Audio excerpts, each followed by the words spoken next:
Boy, well, I'm not used to having video issues. Usually audio issues, but it was video issues today. But that's okay. That's okay. We're doing okay. Welcome to episode 23? 24. Episode 24 of Break the Cycle. I hope everyone is having a wonderful day.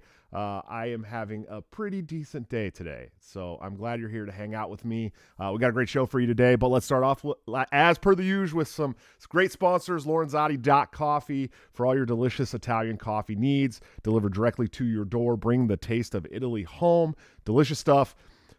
Lorenzotti is the man. I mean, the people who run this coffee company are amazing. Please buy their coffee. Just try it. Try one can. You're going to enjoy it. And use BTC at checkout for a 10% discount. I promise you will not be disappointed. Of course, TopLobster.com. Top Lobster is the man for all of your wonderful graphic needs, like this great Ron Paul, it didn't have to be this way hoodie that I am wearing tonight that you can order on TopLobster.com using BTC at checkout for a 10% discount. And, of course, AnthemPlanning.com for all your emergency and crisis planning needs. These people are wonderful. I say it every show. Amy Lepore is amazing. Please use them for your business. If you need some kind of crisis management, they're amazing. They're much better than the government and probably much cheaper, I'm pretty sure. So anyways, again, we got a pretty good show for you tonight. I have a wonderful friend of mine, somebody who's become my friend over the last several years. He is the host of the Clean Libertarian podcast. He's a recovering addict, working against the drug war. His name is Drew Cook. How you doing today, Drew? Hey, doing great. Glad to be here, Josh. Thanks a lot for having me, buddy. Hell yeah, man. I'm glad to have you here too. It seems like just a couple months ago I was on your show. I know, right? Yeah, we were right there, man. Yeah, it was a good time. And I just got to say, I really appreciate everything you're doing, man. Like, I think you have a good niche because you are a libertarian, but you're coming from the point of view in which you're speaking about this recovery road and how the drug war is harming recovery in general. And so it's something that's needed in this movement. It's something that we don't really hear a lot about on podcasts. So I'm hoping that everybody's going to go and subscribe to your podcast after the show's over and listen to a couple episodes here and there. I know you've done some great episodes with great people who have really awesome stories about recovery and libertarianism. So, but anyways, why don't you tell us a little bit about your story and how you, got to where you are today, man? Yeah, so I guess like you were saying, everybody's got their niche. You guys, especially in the Mises crowd, like you guys are great on economics and a lot of things that I can't comprehend. What I do know about is using a shitload of drugs and getting clean. That's like my spot, right? So like for a good long while, I prided myself as being like a walking Wikipedia of all things narcotics, and for various lengths of time in my life, just kind of ran down this road. Couldn't stop using. Things got really dark. Like it was like I was a weekend warrior, and then it was like an everyday type of thing. And then it was fun up until it wasn't. And, once it stopped being fun, at the end of it, man, I'd lost my kid. I had pretty much lost everything in my life, everything, even the will to live, to a certain degree, and caught a couple felony convictions. And, when I came out the other side of it, basically went through detox several times. I'm a 5-time graduate of the local detox facility. Congratulations. That's a lot of degrees. Thank you so much. Yeah. Yeah. I pride myself on that. I'm like, the alumni out there. They used to have a parking spot just for me. Just kidding. I didn't have a car. But like they just knew me, the people in the recovery community knew me, and like you've been to meetings, you know, like when you show up, and you're like, I want to get sober, like they give you a 24-hour, you know, coin or a chip or something, and you know that everybody will clap and be like, you know, hey, cool. Well, I got so many of those, they stopped clapping. You're like, oh great, another one, huh, buddy? Another one. At one point, no shit. At one point, they said, hey, can you bring some of those back? Those are kind of expensive. We need them for the new guys. So I was that retread, man. I just couldn't fucking figure it out, but I did keep showing up. Sure. And eventually it stuck, right? And what stuck to me was that even though I was this like person who just couldn't grasp how to be a normal functioning adult in society, these people talked to me like I was a human. They were the only ones in my day during that time who would treat me like I was a human. There was one guy in particular who like pulled me aside and was like, hey man, when's the last time you ate? And I was like, I don't know. You know, it's been a minute. And he took me out to lunch, sat down and just like asked me about my day. He wasn't beating me over the head with a whole bunch of, you know, fire and brimstone and judgment and condemnation. He was just literally wanting to know how I was doing. Paid for my meal, and even when we were done, he like ordered an extra sandwich for me to take home with me. That's the type of thing that stuck in my head, right? Like that's the type of thing that stuck in my mind. And you know, when I came into recovery, I had to be taught a lot of things. I had to be taught how to pay bills. I had to be taught that warrants don't just go away. Like I actually had it in my head that like eventually, you know, because court clerks come and go. Sure. You know, surely they're going to lose my file. You're telling me I actually have to take care of these things? Yeah, what the fuck? So I actually, true story, I went to jail with 30 days clean, which is terrible idea. Yeah, usually I go to jail and I'm like loaded. I could sleep for a week, and then it's like, you know, reality sets in. But I had a month clean, and they convinced me to go and get this warrant taken care of, and I did, and it sucked. I do not recommend that at all. If you're going to go to jail, be fucked up. Yeah. You know, it was all these little life lessons that, like, no matter how many probation officers and judges and counselors and pastors and parents, nobody could get through to me. But these other addicts could, right? And that's how I got into recovery, you know, little by little, being taught how to live because of somebody else who'd been there. Sure. And you know exactly what, because you and I kind of talked about this too, is that like, you know, you could tell when somebody is talking to you from a place of experience, and you can also tell when somebody's talking to you from a place of something they learned in college. Sure. You know? And yeah, one of the most motivational, prolific things anybody ever told me. I have a buddy named Ronnie.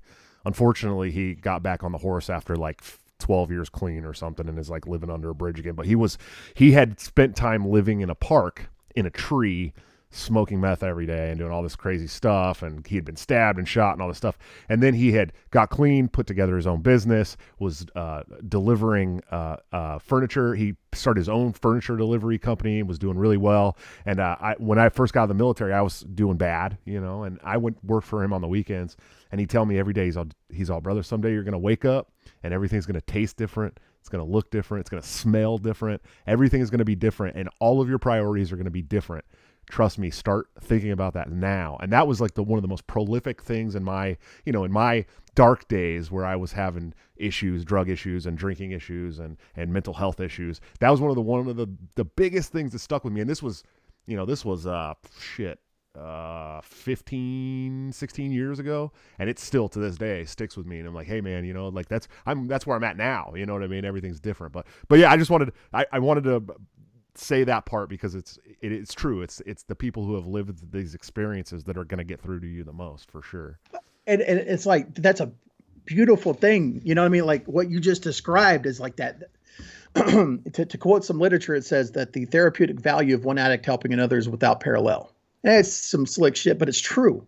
Man, that's awesome. I love what your buddy told you, because it's 100% true. I remember like waking up and like food tasting different. I remember like hearing birds sing for the first time in forever, whereas like used to it was like, oh shit, the sun's up again. This is annoying, you know, like you know, you already know what that's about. And so having that kind of like radical paradigm shift in your awareness, just that alone is at first really great, and then it almost becomes overwhelming. And when it was overwhelming for me is when these people really started to stand out to me as being examples rather than just voices in my life, right? Like I heard the slick things they told me like that, you know, like your perspective's going to change. I'll remember a guy, I went to a meeting and like, I'm a newcomer. So I have the big three newcomers problems. I don't have any cigarettes. I don't have a cell phone, and I didn't have a girlfriend. You know, like that's just all I cared about. And he was like, you know what? Just shut up, grab your shit, and get in my truck. And I did, and he let me stay with them for like a week. And one of the things he told me, he had this like hunting ranch, and he like put me to work out there, bought me cigarettes and stuff. It was awesome. But one of the things he told me is like, you're going to be all right. And dude, I've been lied to a lot, Josh. Like you know what that's like out there. We say shit we don't mean. Oh, you're my brother and all this and that. But when this person told me I was going to be all right, and like, I couldn't tell what kind of angle he was coming from. He was just helping me to help me. Like, I don't know. I believed him, man. And so it's like, finally I found this group of people who could get through to me, who could wake this addict up. And so that's kind of like how I shifted into recovery. And you know, from there, I went from being homeless, living in a tent behind Walmart, to I'm sitting in a house right now that I bought myself, like no co-signer or nothing like that. Ready like to buy another house. Correct. I'm under contract on a second house. Like that's huge. Like people like me, like once upon a time, I thought junkies like me didn't get clean. Sure. You know what I mean? Like I didn't think that we had a shot. I thought the best that I could ever possibly do was a studio apartment on the south side of town. And like, I don't know, man, these people took the time out of their day to teach this washed up junkie how to live, truly live, when I've never been taught that before. And I'll forever be grateful. So, you know, there's a lot of fluffy shit that comes along with that. I won't bog us down with that, but that's kind of like my journey into recovery. Now, on the political spectrum, I was so high for so long, I never gave a shit about politics. Sure. I just didn't care. You don't care about politics when you're in that state at all. Yeah, who are you voting for? The fuck? Give me a quarter. Who's running? You know I don't even. Yeah. Yeah, I'll vote for whoever you want. You got $1? You know what I mean? Like, give me $5. Yeah. Fuck. But and truth be told, like when I actually started caring about politics, here I had these felonies. I couldn't even vote. So I'm noticing, holy shit, I'm getting taxed on my paychecks, and I don't even have a voice in like how these taxes get spent. Not that a vote in a ballot box would have mattered a whole lot anyway around here, but it was like that. I don't know, man, it's that thing, right? It developed some animosity in that regard. I contacted in Canadian County, Oklahoma, the local GOP affiliate made national headlines because they were talking about abolishing the property tax, getting rid of public schools. And I was like, I could dig this, right? So like, I'm in, like, count me in. How can I help? I actually contacted them. And they said, oh, well, you know, just show us your voter registration card to prove you're a Republican. And I'm like, well, I can't, I'm a felon. And they're like, well, we can't help you. You know, we have no use for you because you can't do that one thing. And I'm like, motherfucker, this is a red state. Like, I'm a felon still because of you. Like, what are you talking about? You know what I mean? Like, I'm here trying to help. And I don't know, man, it was just one of those things where it was another group of people telling me that I didn't measure up, right? Sure. Like I didn't belong. I didn't fit in. And it was maybe a month after that. Somehow, I don't even remember how I stumbled across them, but I did stumble across the Oklahoma Libertarian Party. And not only did they welcome me with open arms when I told them like I was interested in being involved, but they actually have language already existed in their bylaws for a specific person just like me who had showed up, had a felony conviction, and couldn't, you know, change their registration for whatever reason. And they were all there to help me out, you know. And that's kind of like when I was like, okay, this libertarian thing is pretty great. I do have to give a couple of shout outs, you know, the OKLP was absolutely instrumental, but also Liberty Weekly podcast and Free Man Beyond the Wall. Pete Quinone. Those, Yeah. you know what I'm talking about? Dude. I had Pete on the show. He was like he was my second interview I did on the show, man. Dude, Pete introduced, like, just listening to podcasts, like never even really reaching out to him. I initially just learned about like Lou Rockwell, The Left, the Right, and the State. Holy shit, that book. Wow. You know what I mean? Like that was my very beginning understanding of what libertarian philosophy consisted of. And so in between the political affiliate and then also the other, like I kind of landed where I am today. Sure. And well, it's funny because for a bunch of people that don't think anybody should have the right to vote, you know what I mean? We definitely think that felons should be able to vote. You know, so it's kind of one of those weird paradoxical things, right? Where it's like, okay, man, you've served your time. You basically had probably the majority of your crimes were victimless. You know what I mean?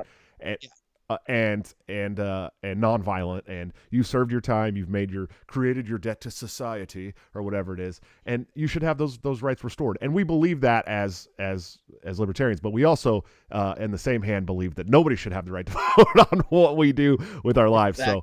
So it's a paradoxical thing, but it's also a beautiful thing. Yes, it is. I'm some days I'm in the more anarchist camp. Other days I'm in the more minarchist camp. It just depends on how I'm feeling. Today I'm feeling pretty anarchist. So whatever. But the thing about it is like I'll out myself. Like my crimes were nonviolent. I went to a pharmacy with a forged prescription and I handed the cashier money, fiat currency. I did not try to steal anything, didn't steal a doctor's notepad, nothing like that. I was just trying to pass a script that didn't, come from the crown.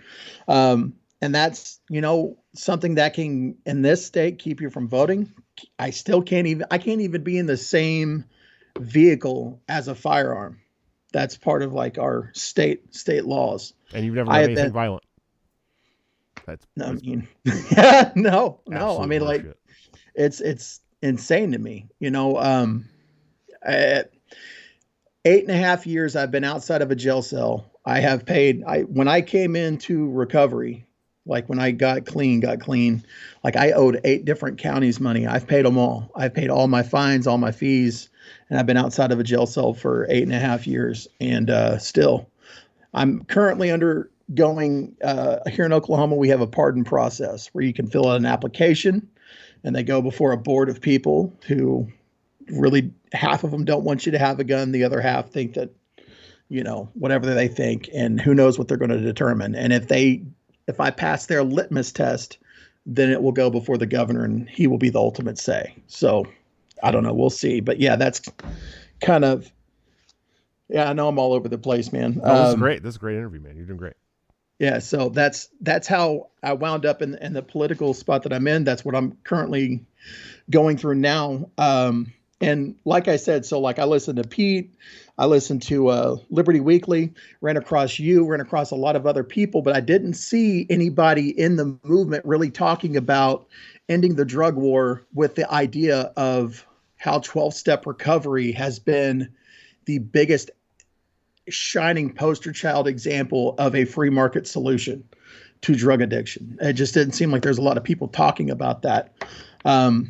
Matter of fact, when I first started the Clean Libertarian project, it was because I was in some message board on Facebook or, one of those groups, and somebody said, well, what do we do with the drug addicts? What will happen to the drug addicts after, we end the war on drugs? And a lot of people were like replying, oh, Darwinism. And I was like, man, that's fucking cold. Like, that's your idea? That's your idea of a libertarian utopia, is just dead addicts sliding in the fucking street? Like, it doesn't have to be this way. So I had it in my head. I'm like, you know what? I'm going to start getting loud about this. And so here I am getting loud about recovery. Nice. Well, and you got a great podcast, man. I really think you're building a great platform. I hope more people will go listen to you, especially I know some of my friends in the movement who have battled through the same things. You know what I mean? And those people should be listening to your podcast. Good podcast, great guests.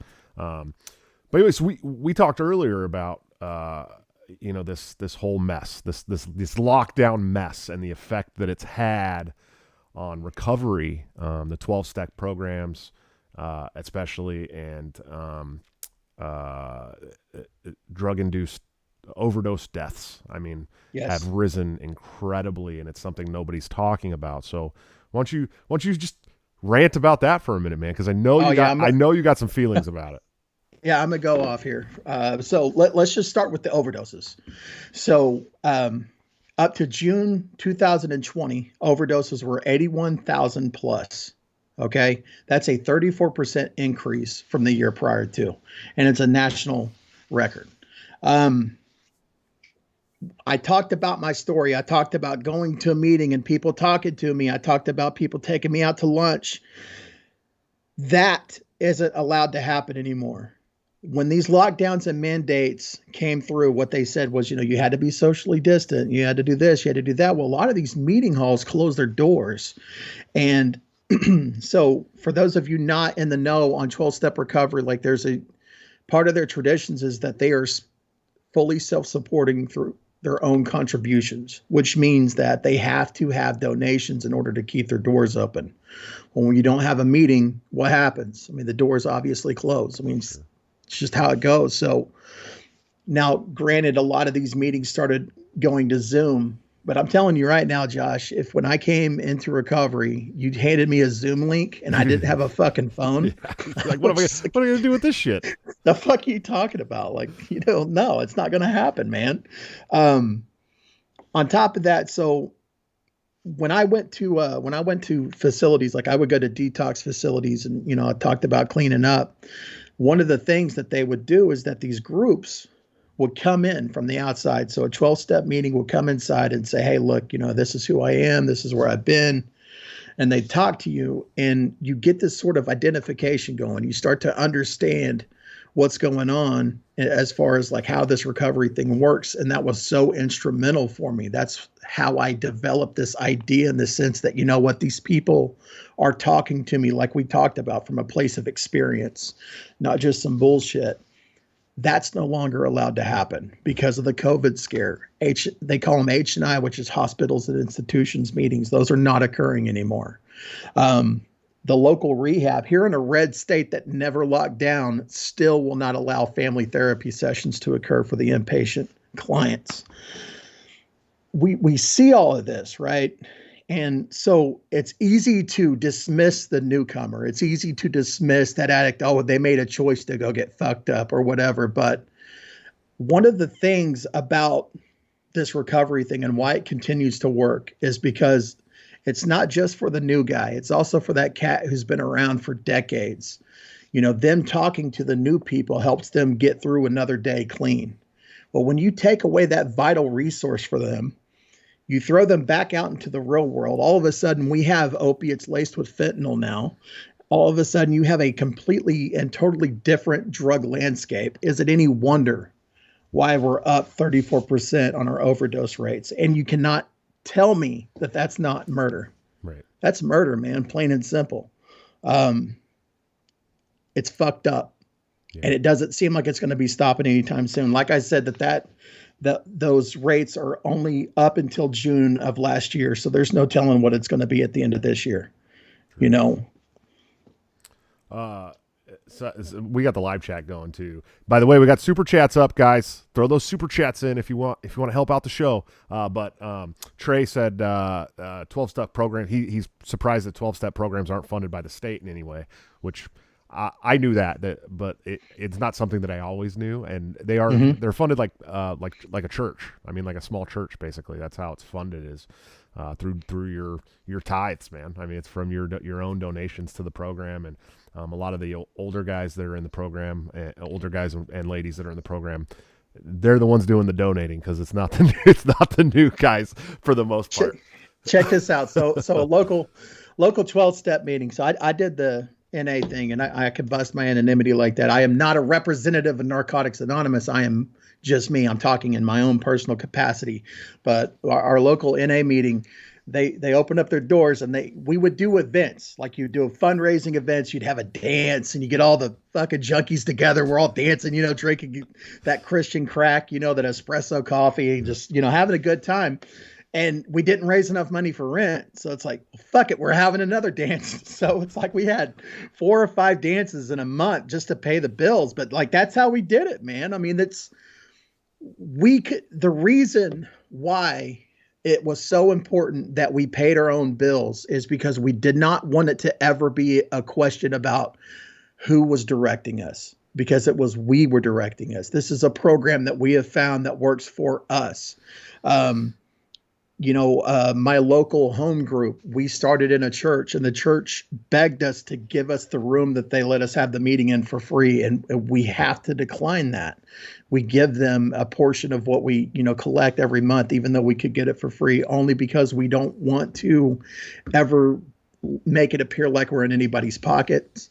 We are not endorsed by anybody or anything besides ourselves. And so, I think for a lot of people where the line gets a little bit muddy is that they see judges, mandating that, oh, you have to go to meetings. But that is something that, I mean, we can't just say, no, you can't come, because, I mean, come on, man, if you're an addict and you want recovery, who am I to say that you can't show up? But the 12-step meetings are not in cahoots with the court system, criminal justice system at all, Yeah. And for the most part, if you show up to one, I mean, they're going to let you be as anonymous as you want, which is kind of cool too. You ain't got to say a word. Yeah, you can be whoever you want to be. Something that I know, for me, we talked about this on your show. I wasn't a big 12-stepper. That wasn't my path to cleaning up my act, right? But I've been to lots of meetings, I wasn't driven away by the kind of religious undertones and aspects, but I know that for some people that can be scary if they're not a religious person. I've become more religious over the last several years than I have been in a long time. And so at that point, especially, I wasn't this big religious person. I wasn't really thinking about the Bible when I was getting high, man. You know what I mean? Cadius Rising, who's Laz from Twitter, good dude, asked, can you discuss at all 12-step reliance on religion and faith? As an atheist, it's always been a little dubious. He's always been a little dubious about that aspect, but he does know lots of people get help from the programs. But for my own peace of mind, when I went to meetings, and I've gone to meetings with other people who were getting clean when I was already clean and sober and stuff. The religion's not forced on you there. No. At all. Not even a little bit. No. So. Now, here's what turns a lot of people off is, like, in the 12 steps, it does mention God, but it says God as you understand him. So here's my little loophole for that, right? For me, God was the group, that higher power, that thing that was greater than I was in that moment, was this group of junkies who talked about doing the same shit that I did. I remember sitting down and hearing this guy across the table talk about stealing somebody's dope and helping them try to find it. And I'm like, fuck, I've done that. Like, you get me, you get me on a very real level. But they also, they talk about hope. They talk about, finding freedom from that. And to me, in that moment, like, that's all I needed to rely on. At no point in time is any particular religion, theology, dogma, anything going to be pressed on you. It's completely and entirely up to you. And there's a very sizable number of true to blood atheists that are, flourishing in the 12-step community. Yeah, sure. Absolutely. I mean, yeah, it's God grant me the serenity, but God can be whatever you want it to be. I mean, really. 100%. Let's see. I thought I saw something else. Oh, Trey, thank you for the super chat, Trey. Loving the content lately. Great conversation. I appreciate it. Oh, this was a good one. Trey said, so if judges push it for someone, then they can just go wherever they want, or don't. Maybe we'll actually, the way that works, the way I've seen it work before, and maybe you can correct me if I'm wrong, Drew. The judge will court order meetings, and you get a sign sheet, and you can go to whatever meeting you want, NA or AA. And there's some other private meetings too that aren't just strictly NA and AA as far as I've seen, but and then you just have to get a signature at every meeting, and then that goes back goes back to court with you. So yeah, I mean they can mandate it, but they don't control where you go or what what program you're in or any of that stuff. Yeah, no. Yeah, I mean, you get the chairperson to sign their name, and a lot of chairs will put their numbers, some don't. There's actually some meetings in our local area that do not sign papers just because they really don't like that push, that the court systems do. It's just one of those things. But yeah, it's typically up to the person, unless it's mandated otherwise. It's up to the individual in question on where they want to go. Sure. Yeah, absolutely. So you're real big on pushing back against the drug war, man. Right. Yeah. So, I mean, as far as recovery goes, I'm of the firm belief that the drug war has hindered recovery way more than it's ever helped recovery in this country. And we can look to places like, was it Portugal that basically decrimmed all their drugs and then set up a drug court that if you got caught with drugs, you go to drug court, you get a summons and go to drug court, and they'd offer you help. And if you didn't want help, they let you go. Right. And pretty much. And we saw these, is it Portugal? I think it's Portugal. God, I hope I'm not messing it up. Yeah, it's Portugal. And so we saw drug overdoses and deaths drop tremendously in there. Yep. Because property crime too. Oh, by the way. Yeah, and property crime, and there was drug use in general dropped pretty heavily too. But it's the state is going to arrest you and put you in a violent rape cage if they catch you with drugs that they've deemed bad. So why in the hell would you go and ask for help when you think that you might end up in one of these places? Oh yeah, what do they call that? Defeating. It's self-defeating, to take that approach. But here's the thing. It's a bureaucratic, state-sponsored solution. All they have is a hammer. Everything's a fucking nail. All they know is force. They have a monopoly on violence. And so that's the only tool that they can utilize. Here's the thing. So when judges and courts are mandating people attend these 12-step meetings, they're openly admitting we don't have a solution. They're openly saying, we don't know how to fix this, but we've heard this other group does. And they're trying, and they'll paint it like, it's like Dave Smith says, it's the mafia, masquerading as a human rights organization.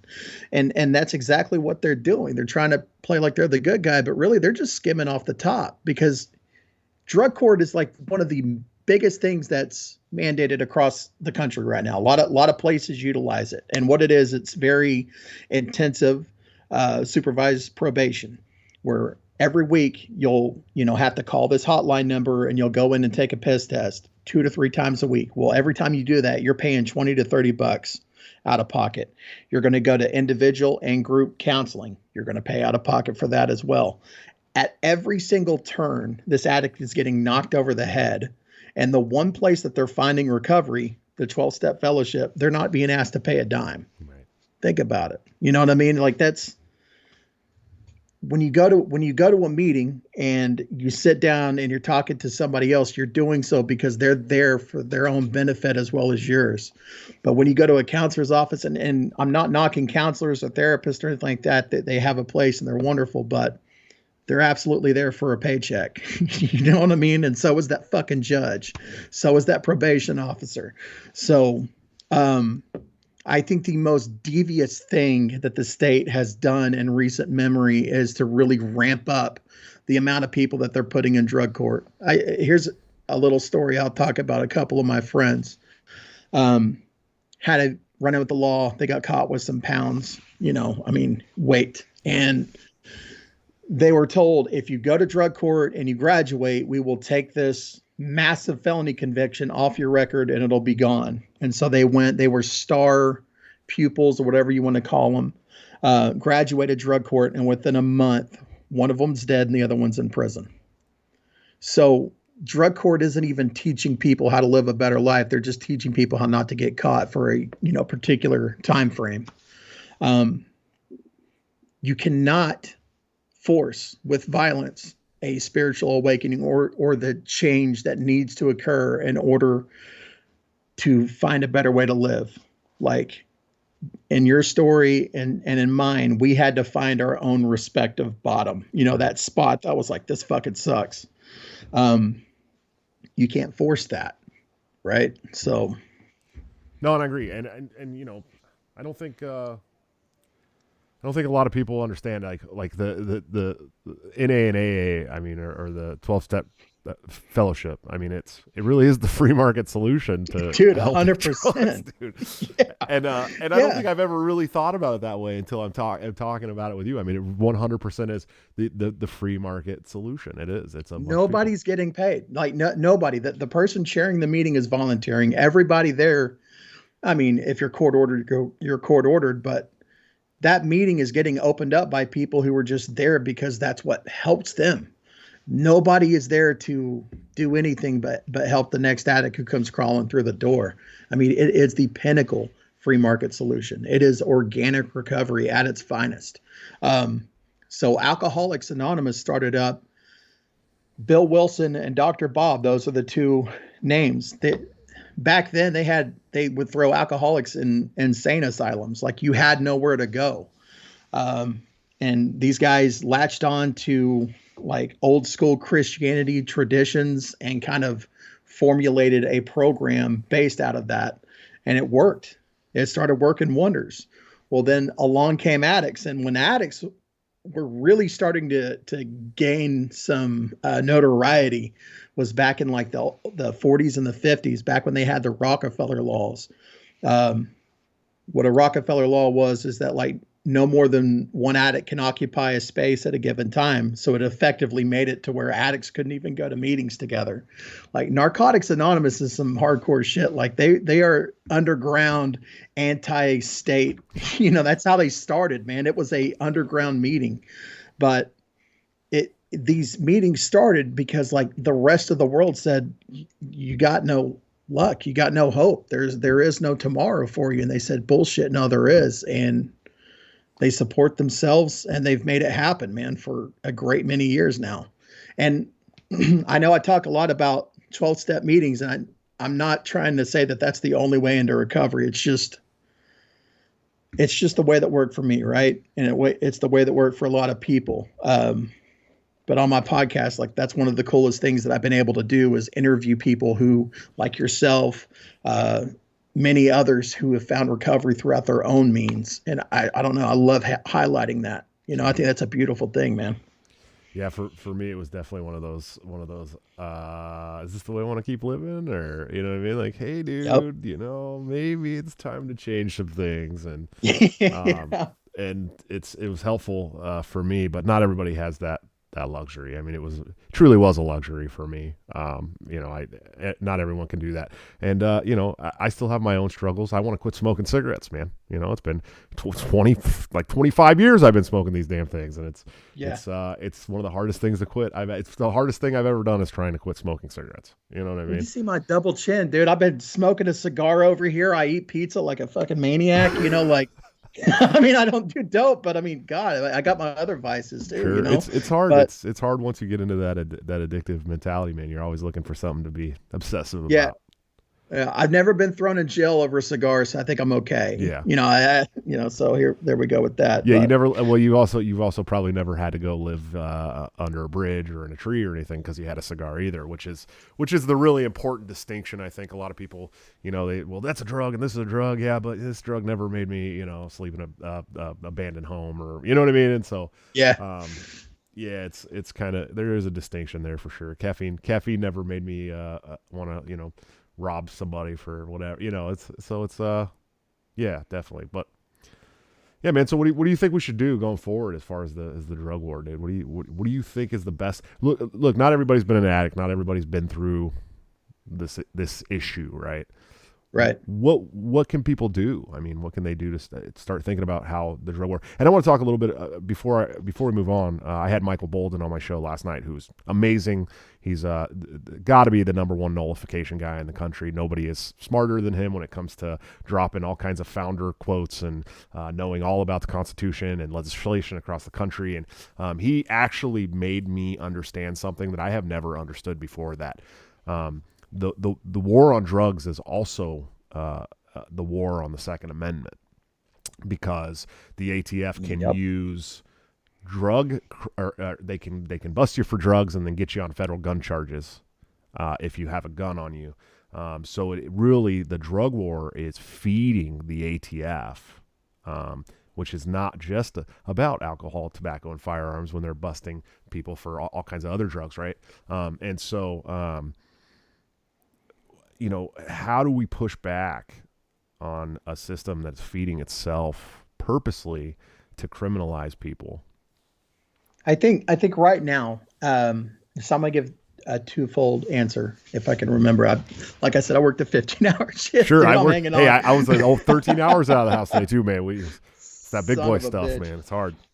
So right now, libertarians have a prime opportunity. So like I just talked about, like the 12-step and just recovery as a whole way of life has been upended completely, turned upside down. Right now, you have less governors and whatnot instituting these changes, but more healthcare administrators, which anyway, so libertarians, fucking administrators, man.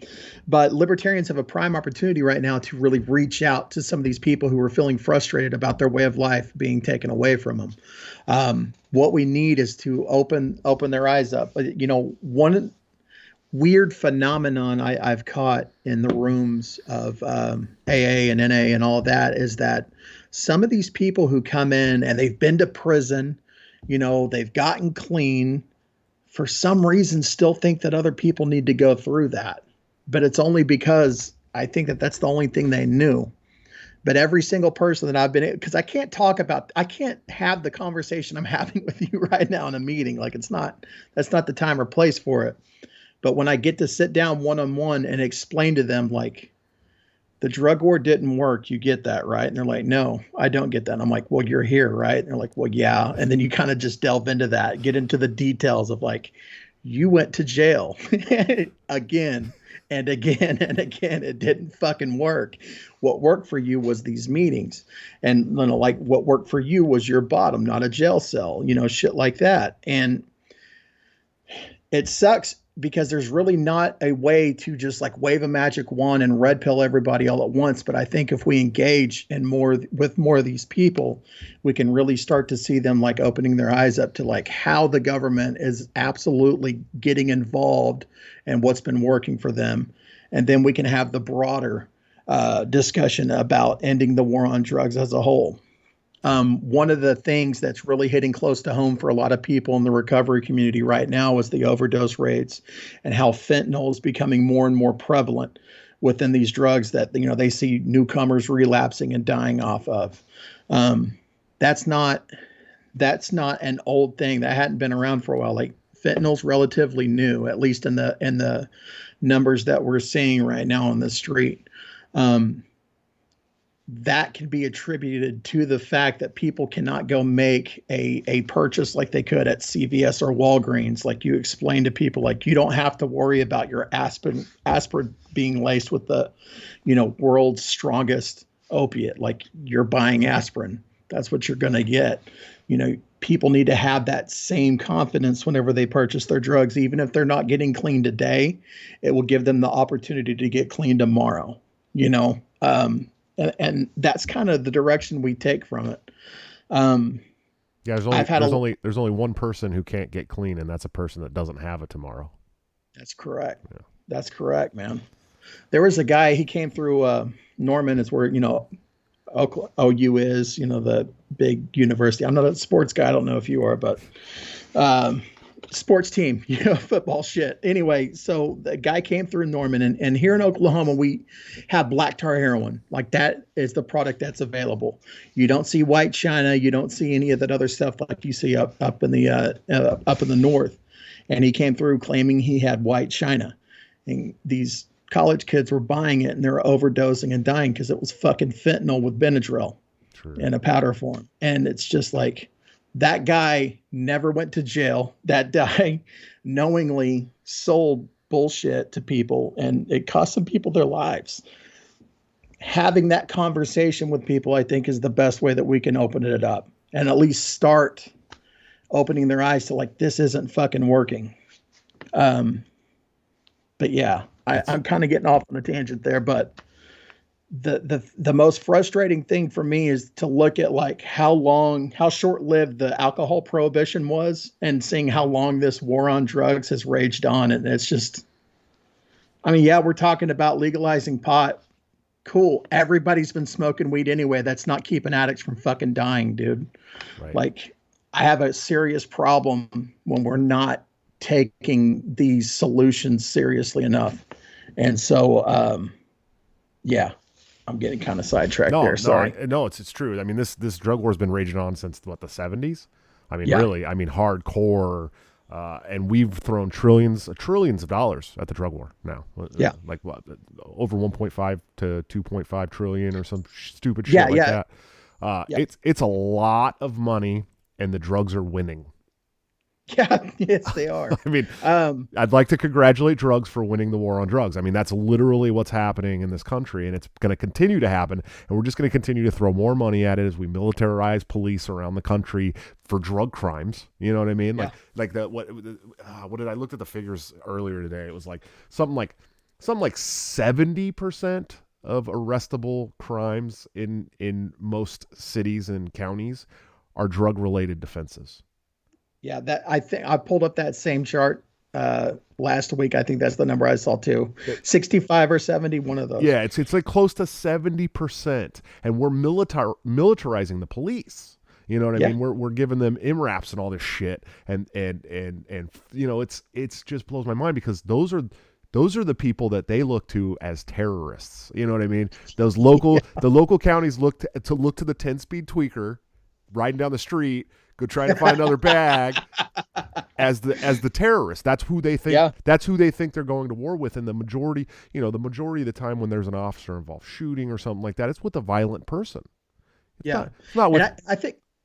Go ahead. Oh, it's my bad. But I think one of the things that we also need to be wary of, because it's not just the police department that thinks that. There's also a sizable chunk of every municipality population that views that 10-speed tweaker as being something that they're not. And so it's going to be a hard sell getting people to sign on for decriminalization, much less legalization of these narcotics. I think that the worst possible thing that we can do is to decriminalize and force the guy across the town who's never even smoked a joint to pay for the rehab for the 10-speed tweaker. Right. You see what I'm saying? Like, and unfortunately, that does seem to be the trade-off, right? Like, as soon as these decrim laws come down the pike, like you see in Portugal, well, yeah, you know, they're putting these people in rehabs and hospitals and things like that. And maybe that's good. Maybe it's bad. I don't know.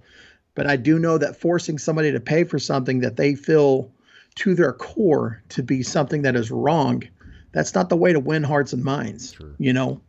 And that's just a point that I wanted to touch on real briefly, because I do see us getting stuck getting in the weeds with that type of legislation. It's just like, I don't know why that's the go-to for so many people. Sure.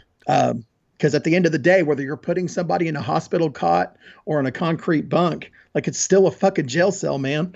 I don't care if you got a doctor coming in there and checking on them or a CO. It's still confining somebody and taking their freedoms from them. Sure. They need to want that type of recovery. Oh, and I agree. I don't fully. know. I mean, nobody's going to get clean till they want to get clean. That's how addiction works. Let me tell you. Yeah. Everyone knows that.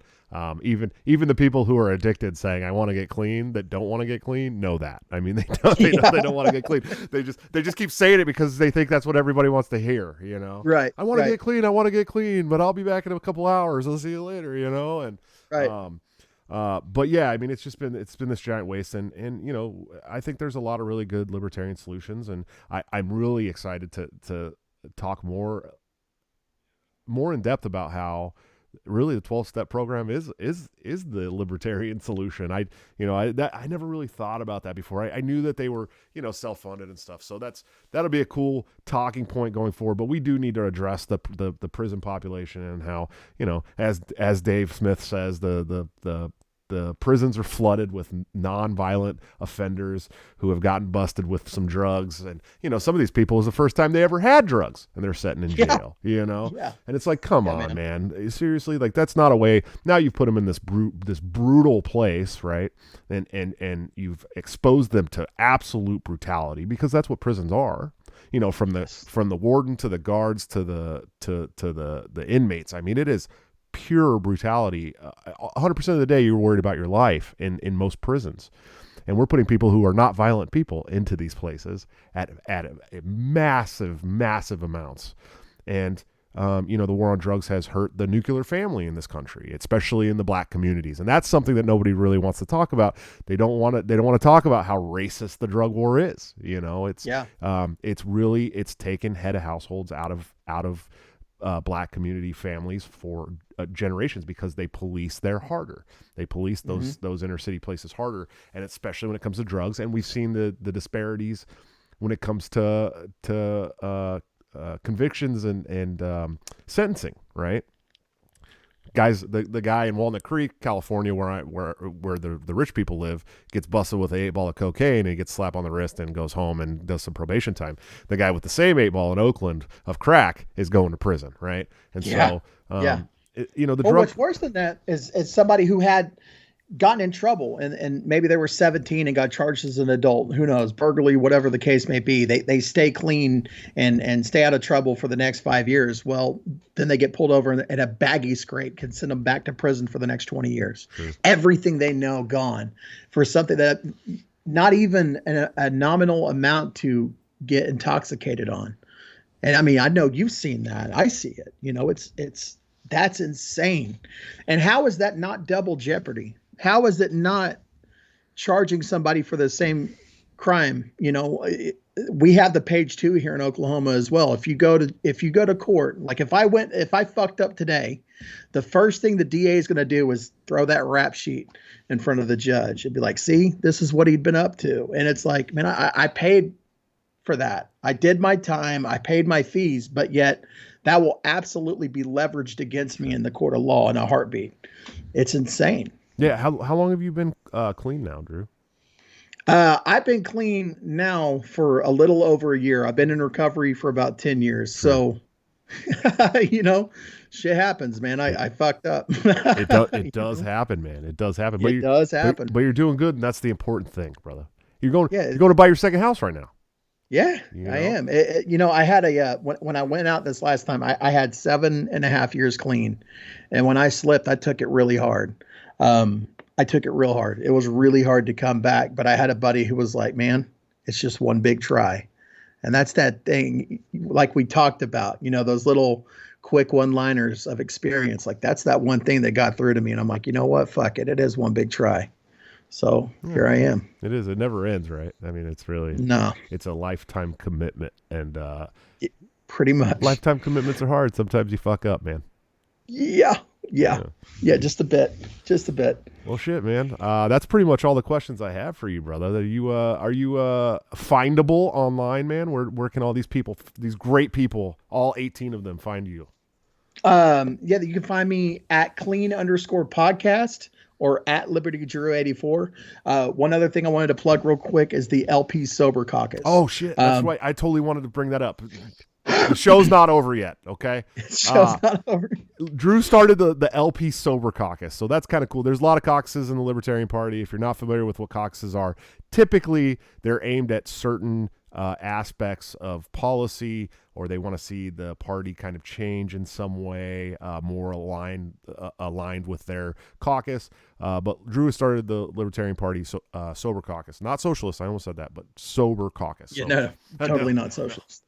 Definitely not. But what's that about? So here's the idea: is that how many times a week do we see on Twitter alone that we are Republicans who smoke weed?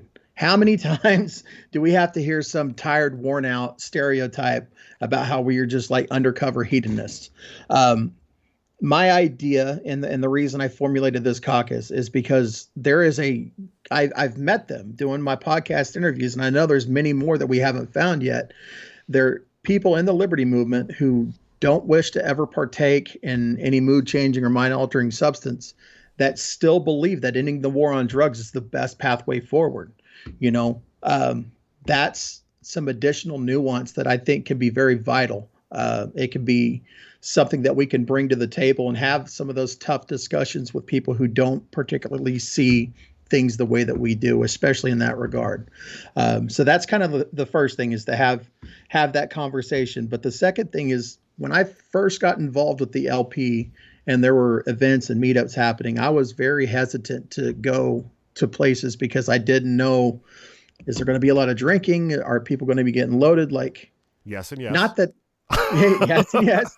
And here's the thing: it's like it's not that like I look down on that. I don't at all. Like, fuck, I wish I could have a drink and be okay. Right. It was more, I didn't want to be sticking out like a sore thumb. I didn't want to have to, hey, you want to drink, and then like me feel out of place. So the LP Sober Caucus, in my mind, is a group of people who are in the Libertarian Party, who, when we have our national convention or our state conventions, like, where your people are. And if you're kind of feeling like you just want to have a sober good time, like, that's where you'll go. Drink some coffee and smoke some cigarettes, man. Christian crack, baby. Christian crack. Absolutely. Well, shit, man. I once again, I just want to talk about how much I appreciate what you're doing. I think it's amazing.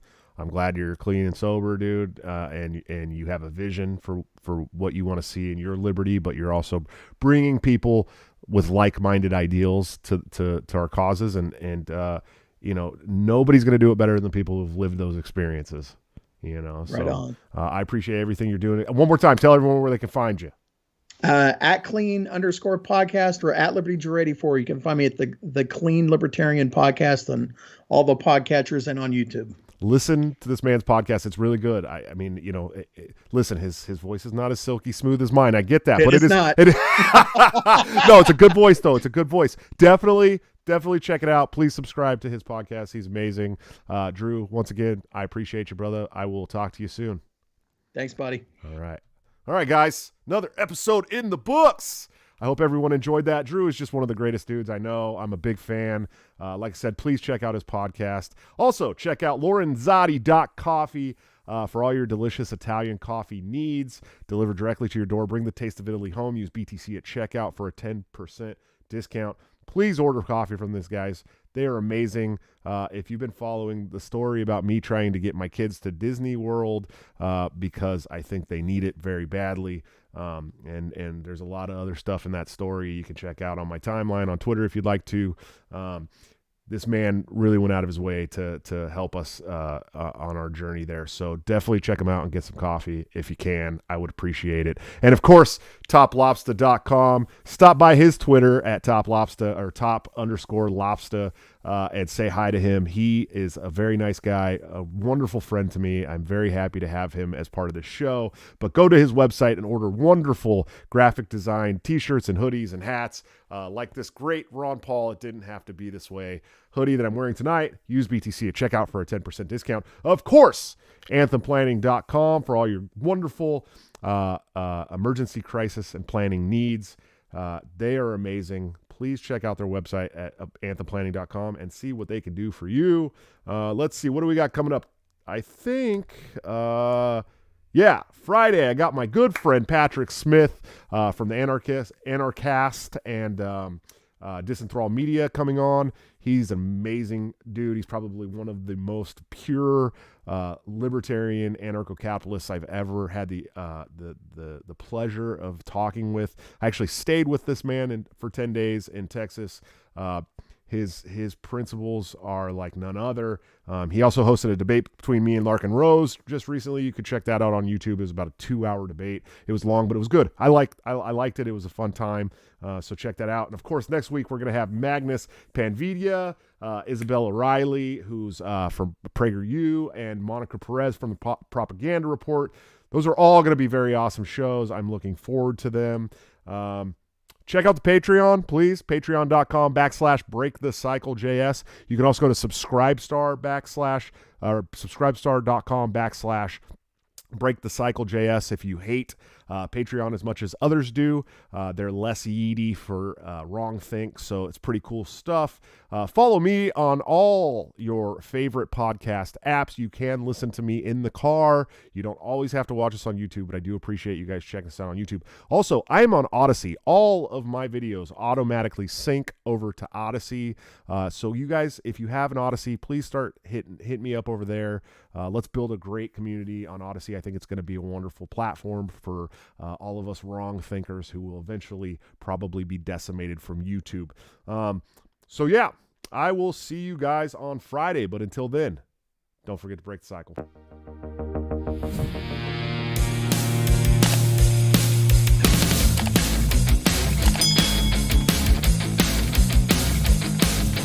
Due to legal reasons, I just have to explain. The lyrics of my last song may seem to contain a violent call to action in the verse and refrain, but I just meant it in Minecraft. The helicopter part was in reference to GTA 5 and the things you do. So any violence you commit, I am not an excuse, because I just meant it in Minecraft. Well, Chipper is my friend and he's constantly cold. Accusations of incitement getting totally old. Make your own choices, yeah, you have control, because I just meant it in Minecraft. Obviously I would never advocate force, unless there's due process and a trial, of course. And if you're convicted, we will make you a corpse in Minecraft, just in Minecraft. Nothing I mean, you know it. No product dinners, get some clothes and COVID. Holy shit, I think I'm a poet. In Minecraft, in Minecraft.